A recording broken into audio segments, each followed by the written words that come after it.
It's Talk Erie and the Joel Natale Show, live from our Kingdom Financial Group studio here at 5th and State, also live on YouTube and Facebook. On Mondays, it's our weekly political breakdown with our guru, Dean Pepicello, the Harborcreek Township Supervisor, all-around good guy with a heart that's pumping.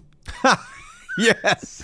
Right now it is. Thank you, Lord. Right now it is. Can I keep my... Do I have my nitroglycerin? I do. We're good. We're all good. You can do anything you want today, Joel. Thanks, man.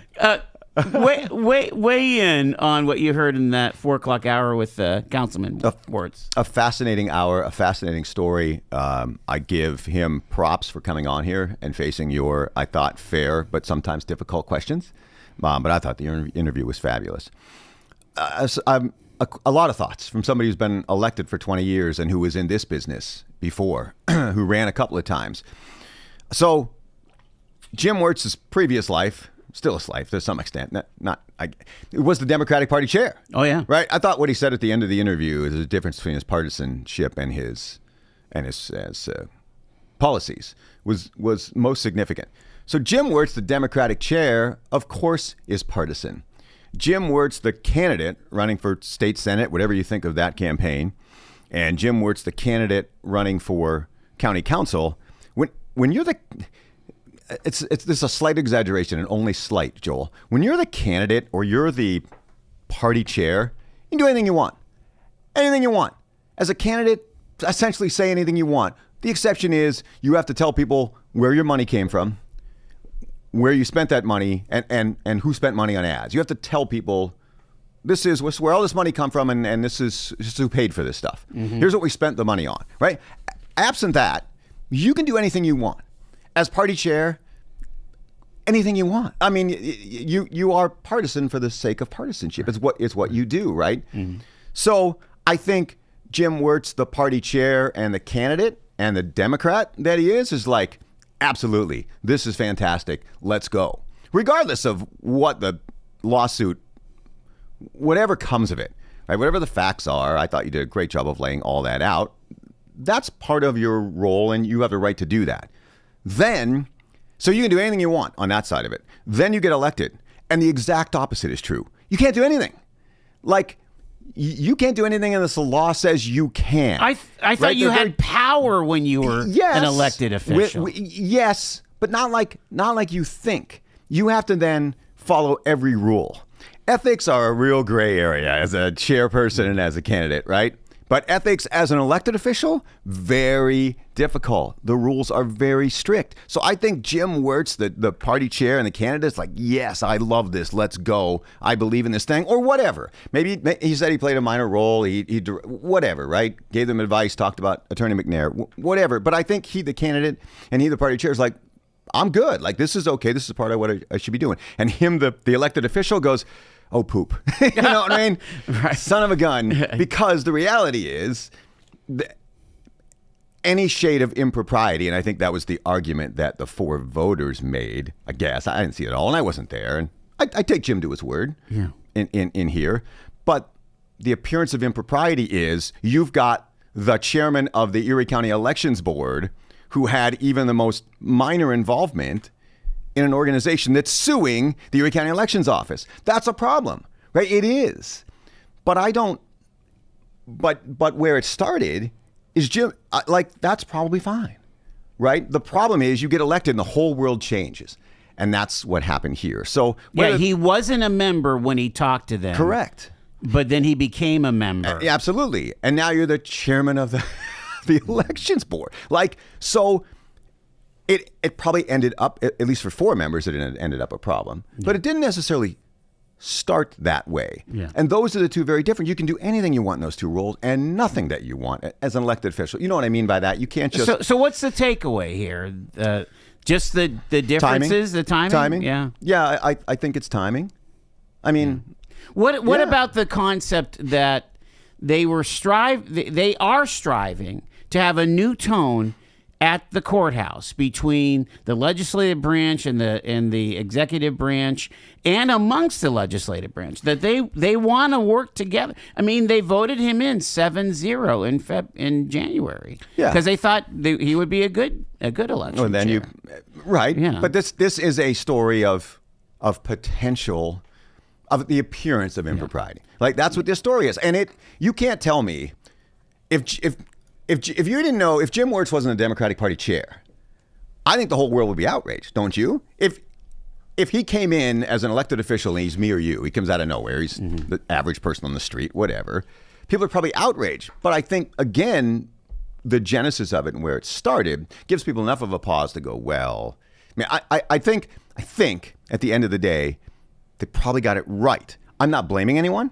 I don't blame Jim Wirtz. I don't blame anybody. But I think they got it right. You probably can't have somebody sitting there with that story. It's still, the lawsuit's still active, is it not? Oh yeah, they haven't done anything with it. I don't know how county council can answer the question going, how do you leave this guy in that position? Again, it started early, right? It didn't come after the fact. This was a totally different story, I think, if an elected official engages. And then I think Jim, he basically said that. You know, at this point. So I'm not defending it, but to make people understand. What's nutty about that lawsuit is you at least reading the news release about the lawsuit is they're questioning the tabulators. Yeah. And the first thing I thought of was like, didn't Fox News have to pay like a $400 million settlement to Dominion over things like that? Over accusations? Yeah, well, I mean, that's why. Did they settle or lose? Well, I think they settled. Okay, well, that's settled. why Tucker lost his job on. But they settled. He was the number one. He had the biggest audience on Fox, and they let him go. A lot of settlements happen where you don't know what the outcome would have been. I'm assuming that. I don't remember, but I think they settled. So that's a different scenario. Right. Taking it to trial, and they're asking for a total hand tabulation to to be compared with the machine tabulation. It's a lot, and they're asking, they're asking for an admission that proper election procedures were not followed. Again, how could we do that if we have the gold standard? It's the tough election, to do. The election procedures were followed. It's tough to do, by the way. I mean, that's what I believe about our election. I do too, and I work in it every day. Yeah. I'm not one who necessarily believes there's disintegrity in elections. That doesn't mean it can't happen, and certainly does happen. I get it. I understand that. By the way, the Department of Justice came out, I think, over the weekend and said they're looking at Georgia from 2020, by the way. So it's never going to end, Yeah, right. The losers are always going to think the elections were stolen at this point. I don't know. Is that our new normal? I don't know. I hope By and not. large, election integrity is still a legit thing, Joel, like you said. Really. Right. It just is. Before I take the break, I want to ask you about Justin Wagner. He's running unopposed for the for PA 16. He's going to run against Mike Kelly in the fall, and we had him on. Very nice guy, but his platform it reads right out of the Democratic playbook. Mm-hmm. I mean. Very, very negative towards Israel, which I thought was interesting. Body autonomy. No, not a stitch of pro-life there that I could see. And just kind of basically what you need to raise money as a Democrat. Can a Democrat from outside of Erie County be successful? Where's he from? He's from Mercer. Okay. I heard the interview. From Greenville, yeah. I heard the interview. Seemed like a genuinely good dude who believes in what he believes in. He's an Army veteran, Thank you for your service. That's like all that's awesome. But I think as a candidate for the United States Congress, he sounded like he was way over his head. And I don't know what the reaction was from your audience, but I thought he had canned answers. I just thought he had trouble formulating thoughts on his own. He had trouble with solidified positions. His first policy deal was we will have real town halls. And is that a chink in Mike Kelly's armor that he refuses to be in front of people that can ask him questions? I don't think so. They're circuses these days. They're full of plants. who have their planted questions, screaming and yelling, disruptions, all trying to make it a circus to make the. No, I don't. It's more it'd be more of a problem, I think, in a truly competitive district. But in a non-competitive district like the 16th, why would Mike Kelly subject himself to that? Why? And I would say the same thing if it were a Democrat-leaning district. Why would the incumbent put themselves through that? No, I don't think. I think he struggled. It's a tough thing to do. Do you know how hard it is to run for Congress and not really know what you're doing? I mean, and I just thought he struggled to. Yeah. He struggled to answer some questions that I thought were basic questions. That happens. They're rookies, and to me, it smelled of the Democrats are desperate for anybody to run in that race, and you see that sometimes. I think. I mean, it's always that throwback to Ronnie DiNicola. Yeah, is that right? I mean, he had the biggest shot and had the biggest wave coming out of Erie County, and it just wasn't enough. Yeah, it's curious. I'm curious watching the Bill Cassidy thing that just happened. Oh my gosh, in Louisiana, what happened in Indiana, what's likely to happen to Thomas Massie is. You think Massie loses tomorrow? I don't know, but no way. I don't know that, but clearly Trump candidates are winning, right? And they're beating incumbents who have been fairly popular. So I'm curious when Mike Kelly decides not to run again, if that's how it plays out. When it becomes an open seat. What candidate wins it? How far right will you have to be in the 16th? Or can a moderate Republican from Erie County win? Does it have to be somebody down south? Because who cares what happens in Erie, right? Because the other candidates always won Erie County for the most part. It's the margin of victory that matters ultimately in that seat. But what will the winning candidate in the 16th look like after Mike Kelly? I find that fascinating because of what's going on with the Trump-endorsed candidates all over the country. We're talking to our political guru. Dino is with us here on the Joel Natale Show. We'll take our first break. It's 5:18. The phone number 814-679-1080.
It's Talk Erie and the Joel Natale Show.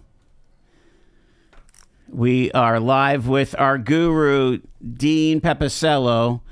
And let's get the phones going here, Dino. And we've got, I think we've got a friendly voice on the other end. How are you, sir? I'm always friendly, Kuji. I got a question here. Mr. Wirtz said that it's when he's campaigning, it's all about the politics, but when he's whatever, it's all about policy. So was removing the ICE detainees a policy thing or more of a political thing? Do you think? I think that was all about. I think that was definitely policy that they. Sure. That he. Policy. Yeah, I think they wanted to remove. They didn't want to have that connection with ICE. Why?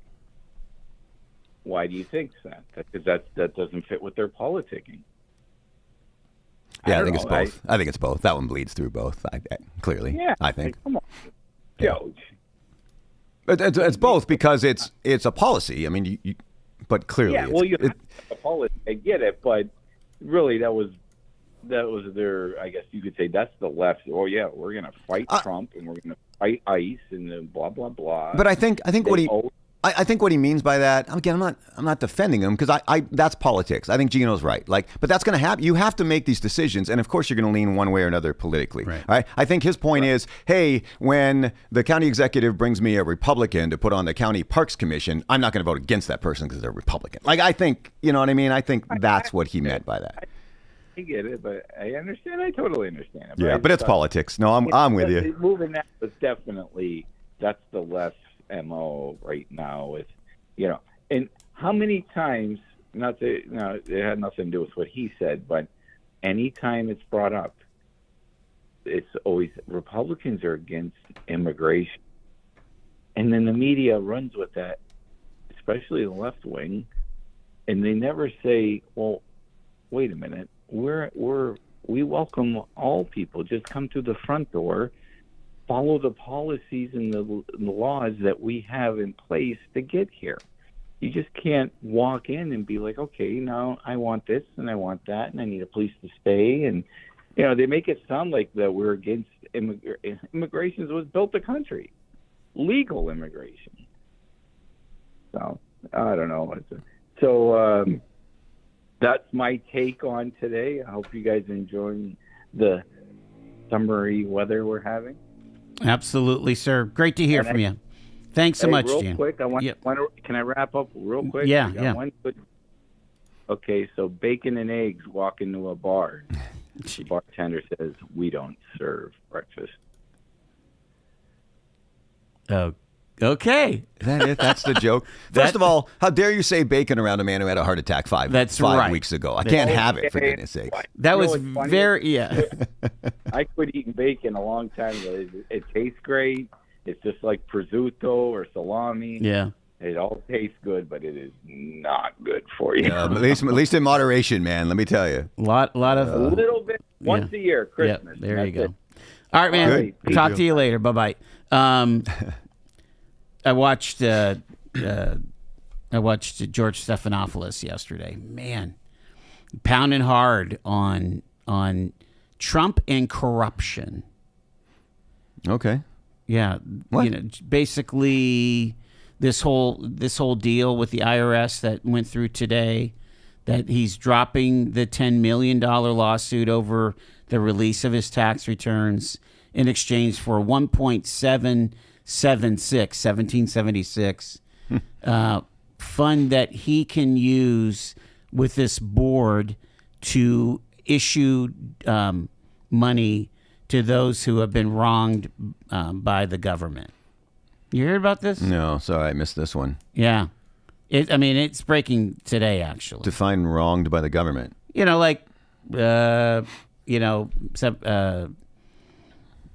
People that may have not been, totally, they were involved with January 6th, but not, not creating havoc. A lot of people ended up in jail for a long time. I don't know. Again, I think The president has his ideas of who would get these dollars. Okay. He's already I don't hasn't he already pardoned most of those people? All of them, too? right? Yeah. Yeah, sorry, I haven't seen it. Yeah, okay. I don't. But he's going to be loyal to those who are loyal.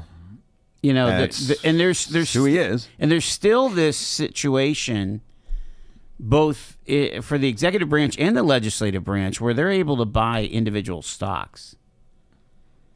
And so, how does somebody become rich when they could barely put two nickels together when they get to Congress, and now they're millionaires? Shouldn't be.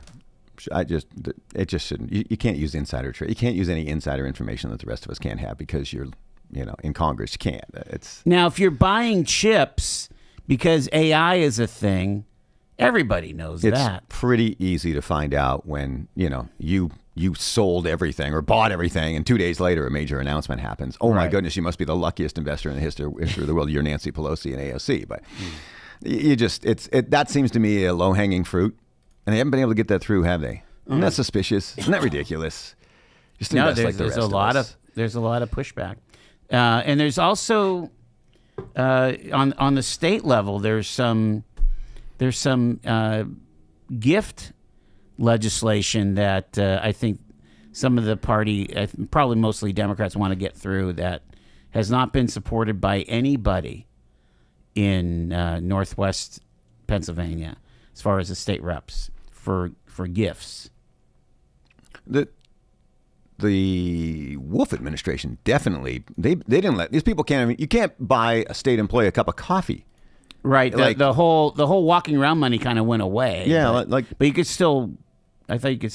I don't know. There's some kind of gift thing that they wanted. It's incredibly strict, and usually even then you just have to divulge it. You have an ethics form that you have to divulge it. Most people don't want to do that, so maybe they don't take them. It just shouldn't be that hard. Just don't do it. Like it's not that hard, to be honest. You know? Finally, before we go to break, I want to ask about sand. I was at the North Pier last night, just taking a nice walk with my wife. There's a huge pile of sand from, whenever that was given to us. And I'm like, that's a lot of sand. They'd go through that very quickly, but we're not going to get sand again in 2027. And I guess Donald Trump, even though he touted getting the sand, at the rally back in 2024, we're not getting it. Everybody likes Doge until Doge affects you. And that's, what you're seeing with some of the stuff. I heard that there's a state delegation that is coming together looking at alternatives. Okay. And the winter helped, I think, a lot, right? It was as far as the ecosystem, right? So maybe the timing is okay on that. The need is less. I don't want to speak for the Prescott Advisory Commission or Army Corps or any of that stuff, but I know there was a local delegation, meaning a state delegation, which was doing their best.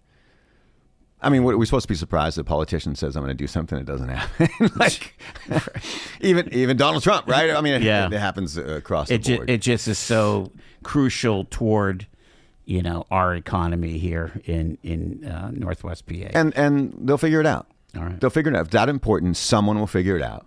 That probably involve public dollars. Dino's with us. We got to go to news here on Talk Erie.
Appreciate you tuning in to Talk Erie and the Joel Natale Show. Live from our Kingdom Financial Group studio. Also live on YouTube and Facebook with our political breakdown. Dean Pepicello, the Harborcreek Township Supervisor, is with us here. So, Dino, tomorrow is primary election day. And I want to ask you about... So in the first district, Pat Harkins... totally unopposed in the fall. Like, there's nothing. Second district, Bob Mursky, which includes Harborcreek, right? Does, yeah. Yep. So he is obviously unopposed for the primary, which is tomorrow. But he also has put some effort and some dollars behind rallying Republicans to write his name in so that he could lock up the Republican nomination. Because there's no Republican on the ballot. Right. Now, since that has come around, Brian Shank is in public saying that he is running a write-in campaign as well. So, first off, what's your philosophy about write-ins? Well, I think it happened the other way, for starters. It was Shank first? Yes, okay. Because I don't think Bob Mursky wouldn't be making spending money. Because we both live in the district, we both got mailers. Yeah, right. And so there's no doubt that he's doing this if someone weren't running a write-in. I think very quietly they would have run a write-in. You have poll workers, and why wouldn't somebody run against Bob? Just for the Republican nomination unopposed. I thought the whole key to the parties is that you fill every seat. Well, it wasn't for lack of trying from the state Republican Party. I can tell you that. Okay. As someone who's in that district. Yes. Elected office in that district. They very aggressively tried to get someone to run. There's a 1-seat Democrat majority in the Pennsylvania House of Representatives. Oh, absolutely. And Bob Mursky is in a redrawn recent district that includes fairly red Harborcreek. And I don't know what the makeup is of your part the of Fifth the city, Ward, but I would think it could be a toss-up seat. Could be with the right kind of candidates. purpley, yeah. Right. Probably leans D a little bit, but probably also pretty conservative. So it wasn't for lack of trying that the Republicans didn't have a candidate. It is difficult. I think you need 300 signatures to get on the ballot, and then you're going to face everything and the kitchen sink that the Democratic Party can do to hold that seat because they have a 1-seat majority. It's probably could be the most toss-up seat in the state. Wow. That gets close. I mean, if it isn't the number one, it's got to be close. And then you've got someone who you had a redrawn district, somebody who's only been there a short period of time. So it wasn't for lack of trying, but I think people weren't going to put in the effort. If you are fairly analyzing what Bob Mursky has done in the district, he has been everywhere. The guy is everywhere. And he is at Harborcreek events. He has a tremendous relationship with 3 Republican supervisors in Harborcreek. I can't speak for the other places. Everything that we have asked him for, he has been there. Now, if you would break down his voting record, we would probably scream and yell, right? Although most of the things never get out of committee, I think that tend to be political. Regardless, he has done everything he can do as an incumbent in that district to retain the seat. I think he's probably very difficult to beat. That's the reality. To your original question, write-in. It's because you don't want to do the work. You don't want to go door to door. You don't want to get 300 signatures. You can run a write-in by having people at polling places and asking them to write you in. How does it work, though? Like, what do you need to become the nominee? I thought it was as many signatures as you would need to get on the ballot. So I thought the number was 300. So you have to 100. break that 300. I don't know if it's 300. It might be 100. I don't know. Okay. I don't know. I've never run in that race. But Yeah. you have to get to a certain number, and then you have to have more write-ins than the another next person. Yeah. So Shank decides, I'm going to run this write-in and starts telling everybody. Now Mursky, thinking to himself, okay, so I got it. You might as well do the same. So you might as well you'd rather not have an opponent on the ballot. That's a far different scenario. So Mursky then spends money, time, and effort to say, fine, we'll play this write-in game, and I'll try to win the write-in game now because it's far better to have your name on both sides. Right. Or to keep someone else from getting the required number of signatures to get on the ballot. Having someone on the ballot is the worst case scenario for an incumbent. Like that's just the reality. So that's the political game. It's easier, I think, in a state race where you need so many signatures to do it this way, to run a write-in. Because you're getting the voters as they come. Right there. Hey, I know you. Please write me in. Oh, okay, great. Right? It's much more difficult to go out and get 300 signatures and have to go door to door and go to all these events. And much easier. You got everybody at all these polling places, and you get them covered. That's why it's the amount of work. Typically, where somebody changes their mind, says, okay, nobody did run, so I'm going to run a write-in. What do I have to lose? Either one of those things. Okay. Again, this is why we have you on the air to understand this kind of thing. Hi, you're live with Dean and Joel here on Talk Erie. Yeah, just a couple things. Mursky will represent Erie, and for as long as he pleases. No one's going to beat him. I wouldn't even be a bit surprised that he gets more Republican signatures than Shank does. Same with Mike Kelly. Mike Kelly will be there till he feels like leaving or something happens. Now, with Mike Kelly, if he would decide to retire at some point, I can tell you who's going to replace him. It's going to be the Slippery Rock mayor right now. I can't think of his name. Right, yeah, But he's down around there. He'll be the one that will replace him. Now, but hey, Joel, that pile of sand that you and your wife was out there on the North Shore, I think that pile has been there for years, buddy. So what's the whole point of all the grinding and gnashing of teeth over the sand replenishment?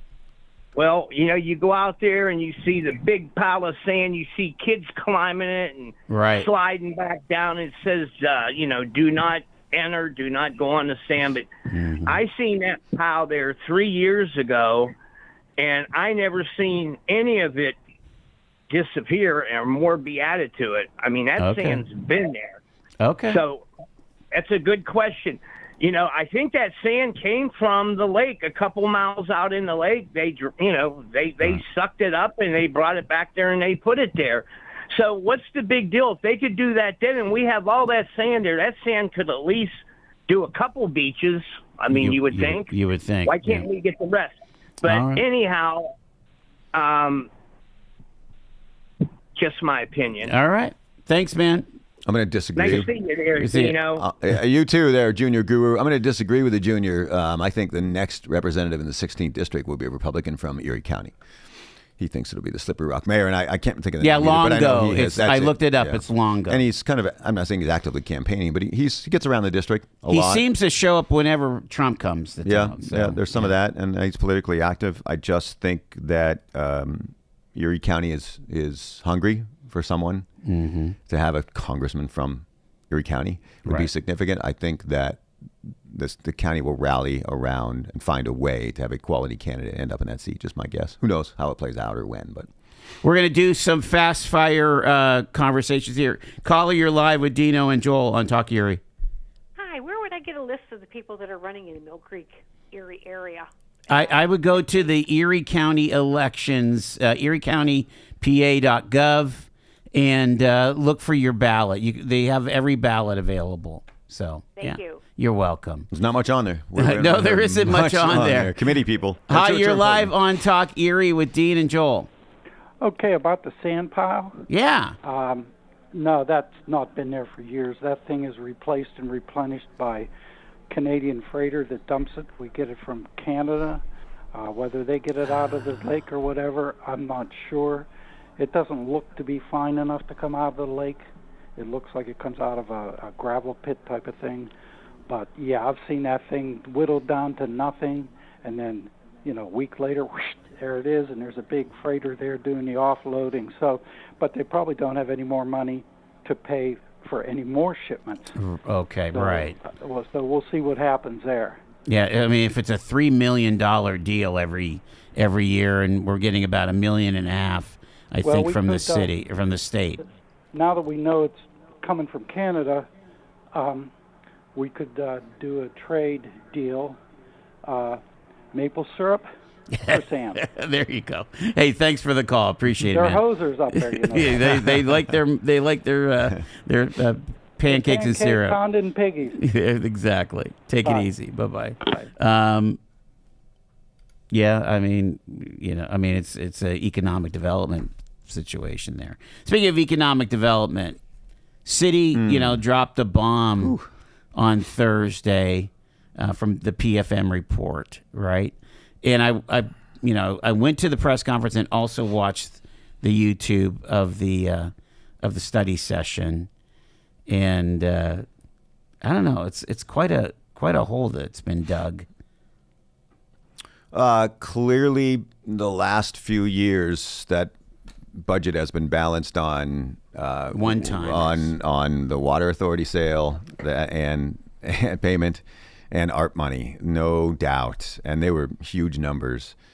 The city's in trouble, and I thought that Daria Devlin basically said, we're not surprised. Forget what she said. This isn't lost on us. We understand. That's the right thing to say. The city's in trouble. You can't go with all the tax exempt property that exists. I'm not lobbying to change the state law or any of that stuff. You can't lose population. You can't balance your budget on one-time essential gifts that are not reoccurring. And expect us. And now you have all of the infrastructure things that a community needs. You're dealing with paid fire and police. You're dealing with sewer plants, infrastructure, crumbling roads that there's never enough money for. It's a huge problem. This is going to be painful. And here's my other issue is, okay, you're going to cut people. You have to, but you got to have minimum numbers on police and fire. You got to have minimum number on. Did you hear though, Senator Laughlin? Mm-mm. When I interviewed him, he said, we have he's pointing right at the fire department, is saying, our fire quotient per population is much higher than similar cities, like Allentown and Reading across the state. I think there is a threat to public safety. It's either that.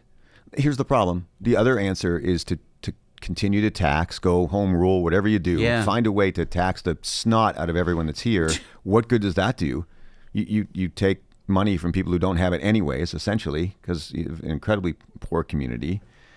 Or you just it leaves ruins for people. They have what's their incentive then to stay in an area that's already losing money? So now I don't know how they come out of it. I don't know where they go from here. And the people are saying that the home rule in raising the income tax is the only way. But all that does is chase people away. Yeah. That's the way to a balanced budget. You won't need the services if nobody lives here, because they will have fled. So that's not an option.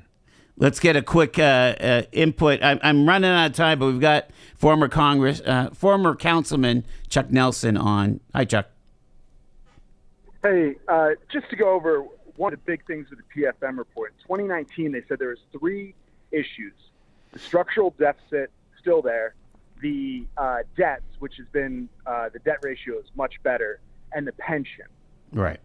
The pension in 2019 was funded at 60%. Now it's up to almost 80%. When it hits 80%, we will exit Act 205 distressment. So this whole structural deficit that they're talking about is going to end up being solved with property taxes. On my budget, it's going to be a $400 or $500 property tax increase. Although I noticed in the newspaper that he said he was hoping for no tax increases. Ugh. But the thing about exiting Act 205 is that we're going to see an income tax reduction before we could get the home rule charter. So I'm going to save, by my calculations, almost $900 a year on income tax at the same time that my property taxes go up by $400 or $500. If we don't move forward a home rule charter, personally, this crisis is going to lead to me saving about $500 a year in taxes. But I'm a working man. In a couple of years, I'll be retired, and these adjustments would really stink for me. Oh, because it's earned income related. Right. Interesting. So it won't affect everybody like it affects you, basically. Right, yeah. It's going to be great for the workers of Erie. All of our income taxes are going to go down by 0.65%. But the property taxes are going to go up by, comparable rate at the same time. Is that... Which, I don't think... I'm sorry, Chuck. Is the income tax reduction state mandated as far as being in the program? Yeah, to be because we were distressed, right? Okay, because nobody's ever. You ever have a pension that's 80% distressed, or less than 80% funded. And we have only a 6% assumption on the pension. It used to be an 8%. Yeah. So the only other thing they could do is keep the income taxes higher by taking a ridiculously conservative assumption. Mm-hmm. But I mean, right now it looks like my property taxes are going to go down according to that PFM report. Or not property tax. Yeah. My overall tax. Your overall tax liability. Thank you, sir. Yeah. Appreciate you weighing in. Take care. All righty. I'm going to sneak one more call in. I literally got 30 seconds. Caller, you're live. Hey, good morning or good afternoon. How are you doing? Doing good. Good. Hey, listen, first of all, the way we dispatch fire departments and we send calls out is antiquated from the late 60s at best. The fact that policemen in the PAL League and things like that, we waste our time with lieutenants and captains and all that. The promotion system's a little askew in that. He's back to the fire department, sleeping for 8 hours a day at night, having 36-hour shifts in a row is silly. The fact is they could fix the way that they're paying the firemen so that they could get a much better bang for their buck in reality, instead of paying guys to sit in a recliner and watch TV or, sleep all night or go shopping at Tops Market with the fire truck. All that stuff is kind of absurd. With the technology that we have today and the ability to manage dispatch and all of those things, it would make a lot more sense to, instead of paying a guy to work 3 days a week with 4 days off, they could figure a much more equitable way to have people in there working a regular shift and having a productive work product more than just going to a fire call or going to a traffic accident. I'm going to have to leave it there. Thank you so much for weighing in with your expertise. I really appreciate it. I don't necessarily agree with that. You don't? No, we can all do right, it later. take care now. Bye-bye. Not all of it. I mean, it's a lot more than that. There's a lot of belt tightening that is going to have to come. Oh, that's going to happen because of the financial, but right. I take a little umbrage with that characterization as a whole. Gotcha. We'll do it later. All righty, sir. Thanks, man. Thanks for coming around. We're wrapping things up here right after this.